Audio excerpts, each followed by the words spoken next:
RSS और BJP सिर्फ अत्याचार कर सकती है, न्याय नहीं कर सकती किसी के साथ। अपनी आवाज़ उठाने के लिए पीसफुल तरीके से, संवैधानिक तरीके से सड़क पे भी बैठेगी, क्योंकि अदालत से न्याय में देरी हो रही है तो उसको जान से मारने की कोशिश की जाएगी, उसको धमकाया जाएगा, उसके सबूत मिटाए जाएंगे, यहाँ तक क्यों उसकी खुद की जान ले ली जाएगी।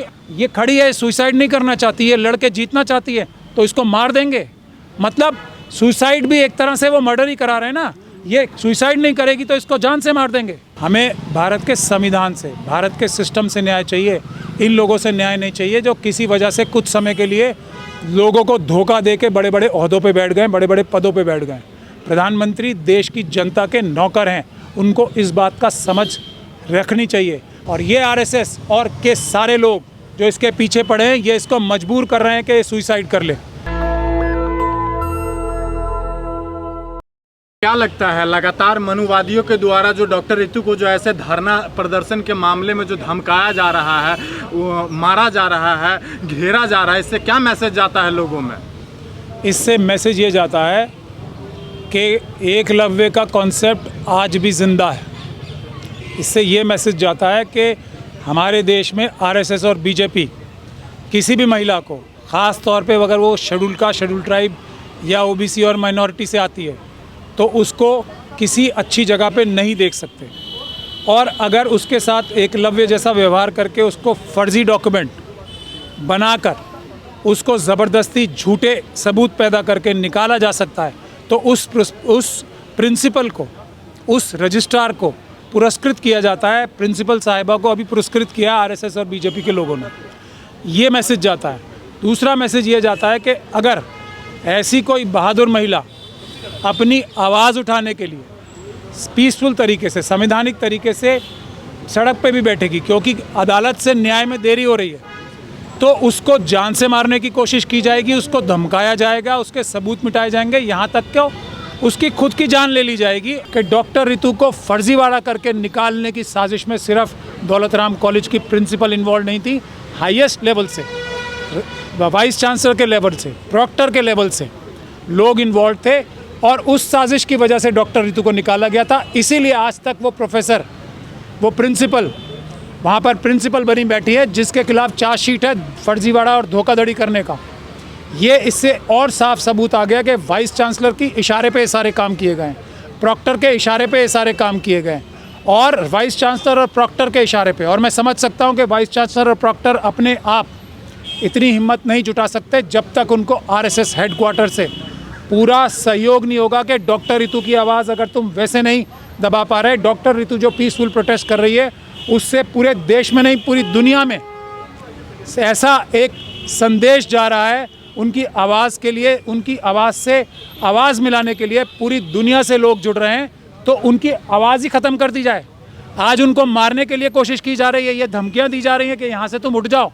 ऐसा कौन सा भारतीय संविधान में प्रावधान है कि इस तरीके से धमकाने के लिए प्रॉक्टर और वाइस चांसलर अपने मसलमैन भेजेंगे? सर, डीयू जैसे इतने बड़े संस्थान पे जाति उत्पीड़न का मामला आता है कि ये इसके पीछे किसका हाथ हो सकता है? डॉक्टर सविता राय को अभी तक अरेस्ट नहीं किया जा रहा है। अरेस्ट करने की तो बात ही भूल जाइए। एक चार्जशीटेड क्रिमिनल जिसको प्रिंसिपल नहीं, प्रिंसिपल की छाया बनने का भी अधिकार नहीं होना चाहिए, जो फर्जीवाड़ा करे, जो डॉक्यूमेंट फोर्ज करके एक प्रोफेसर को, एक होनहार सबसे अच्छी प्रोफेसर को निकालने की साजिश करे रजिस्ट्रार के साथ मिलके, उसको प्रिंसिपल का पी भी उसके नाम के आगे नहीं लगना चाहिए। उसको अरेस्ट करना तो दूर, उसको पुरस्कृत कौन कर रहा है? आरएसएस। ये है सच्चाई। उसको इनाम दिया गया था अभी टीचर्स डे पे। ऐसे टीचर्स चाहिए ना आरएसएस को। यही एकलव्य की प्रथा को बढ़ाने वाले टीचर्स तो आरएसएस को चाहिए, तो उनसे ऐसे लोगों को पुरस्कृत किया जा रहा है। अरेस्ट की तो सवाल ही नहीं उठता। उसको प्रिंसिपल से हटाया नहीं गया, अरेस्ट नहीं किया गया, लेकिन उसे पुरस्कार दिए जा रहे हैं और उस पुरस्कार की साजिश का हिस्सा ये है, उसको पुरस्कार दिया जा रहा है। और आज साजिश में जो प्रॉक्टर हैं और वाइस चांसलर हैं वो अपने मसलमैन भेजकर इसको मारने की कोशिश कर रहे हैं डॉक्टर रितु को। तो मैं आज जो भी देश में इतना सा भी न्याय प्रिय और सच्चाई प्रिय, इतना सा भी संविधान में विश्वास करने वाला व्यक्ति है, उसका फ़र्ज़ है कि वो अब सड़कों पे आए और आरएसएस की इस दमनकारी सरकार को के खिलाफ आवाज़ उठाए संवैधानिक तरीके से। डॉक्टर रितु का न्याय डॉक्टर रितु का न्याय नहीं है, हर एक महिला का न्याय है, हर एक उस पीड़ित का न्याय है जो IIT में दो बच्चों ने अभी सुसाइड किया है। आज मैंने देखा है कि यूपी में पिछले 2 दिनों में और कल एक और जो यूपी ट्रांसपोर्ट में काम करने वाले एक यादव साहब हैं, 2 यादव समाज के लोगों ने 2 लोगों ने आत्महत्या की है। ये क्या करवा रहे हैं हमारे लोगों के साथ, बहुजनों के साथ क्या करा रहे हैं? धक्का दे दे के उनसे सुसाइड करा रहे हैं। ये खड़ी है, सुसाइड नहीं करना चाहती है, लड़के जीतना चाहती है, तो इसको मार देंगे। मतलब सुसाइड भी एक तरह से वो मर्डर ही करा रहे हैं ना। ये सुसाइड नहीं करेगी तो इसको जान से मार देंगे।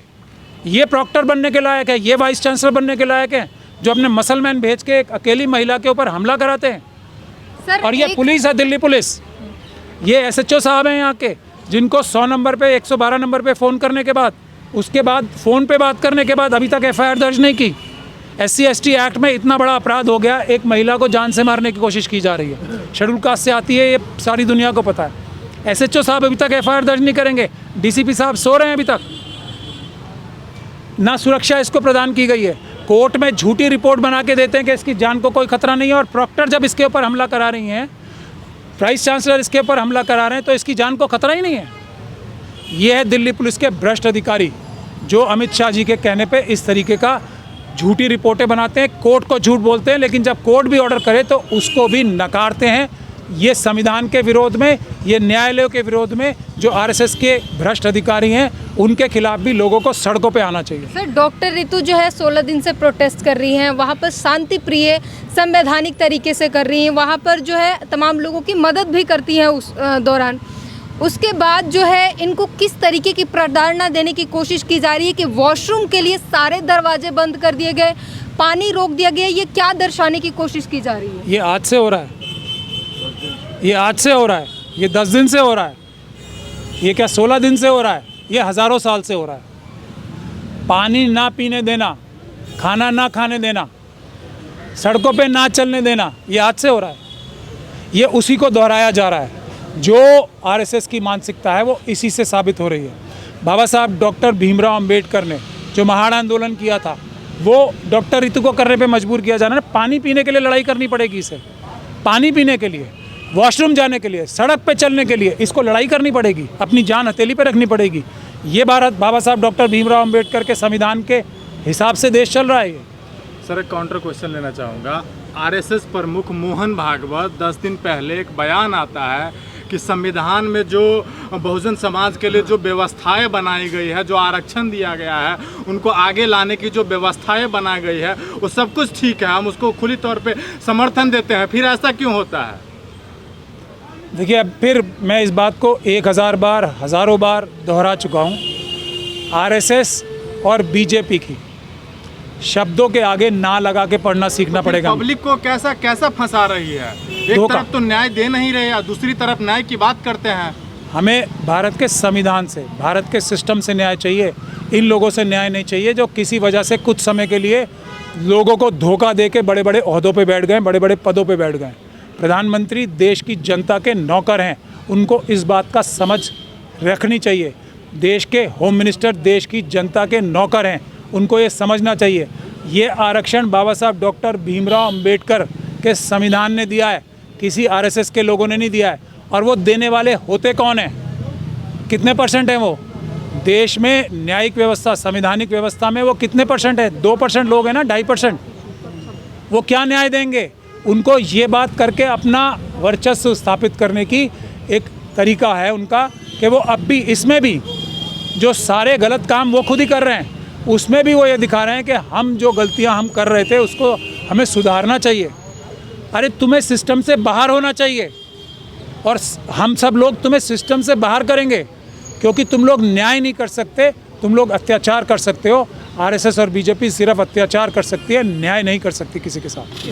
धरना को आगे चलाने के लिए, डॉक्टर रितु को न्याय दिलाने के लिए आप लोगों का अगला कड़ी क्या होने वाला है? अगला कड़ी ये है कि पहले इसकी जो आज जो इसको धमकाने की, जान से मारने की कोशिश की जा रही है, जो इसको दबाने की, इसकी आवाज़ को कुचलने की कोशिश की जा रही है, जो इसको सुसाइड करने के लिए मजबूर करने की कोशिश की जा रही है, क्या है ये?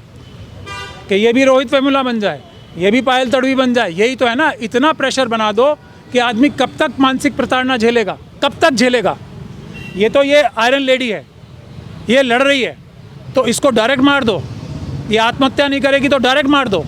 ये प्रॉक्टर, ये वाइस चांसलर, ये प्रिंसिपल, ये चेयरमैन और ये आरएसएस और के सारे लोग जो इसके पीछे पड़े हैं, ये इसको मजबूर कर रहे हैं कि सुसाइड कर ले। मैं आईआईटी के दोनों केसेस मेरे पास आए हैं, उसमें भी इस तरीके का इंस्टीट्यूशनल मर्डर था। वो चारों तरफ से माहौल ऐसा बना देंगे, तुम्हें सड़क पे नहीं चलने देंगे, तुम्हें पानी नहीं पीने देंगे, तुम्हें कपड़े नहीं पहनने देंगे अच्छे, तुम्हें पढ़ाई नहीं करने देंगे, हर दिन तुम्हें याद दिलाएंगे तुम इस कास्ट से आते हो, तुम यहाँ हो ही नहीं सकते थे। ये याद दिलाना, ये मानसिक प्रताड़ना हर एक हमारे बच्चे को सुसाइड करने के लिए मजबूर करने की एक साजिश है, जो प्लानिंग नागपुर से हो रही है। नागपुर से इसके मॉडल्स बनते हैं, मॉड्यूल्स बनते हैं ना, जैसे आप देखते हो कि ये लिंचिंग कैसे हो रही है, एक जैसा मॉड्यूल बनता है ना सबका, लिंचिंग का एक जैसा मॉड्यूल बनता है ना, वो हर जगह रिप्लिकेट होता है। चाहे तो आप मणिपुर में देख लीजिए, चाहे आप यूपी में देख लीजिए, चाहे आप बिहार में देख लीजिए, चाहे आप कर्नाटक में देख लीजिए, एक जैसा सिस्टम होता है, एक जैसे नारे होते हैं।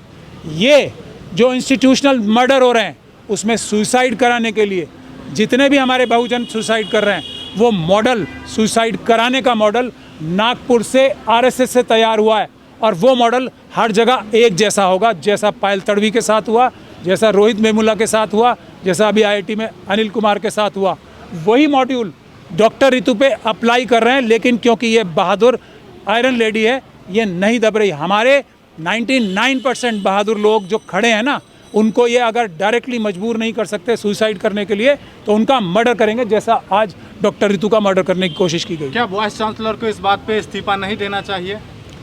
इस्तीफा नहीं, ये मैं कह रहा हूँ ना, ये वाइस चांसलर आरएसएस की साजिश के तहत ये वो मॉड्यूल है डॉक्टर रितु से आत्महत्या कराने का, जिसमें वाइस चांसलर शामिल है, जिसमें प्रॉक्टर शामिल है और प्रिंसिपल तो शामिल थी ही थी।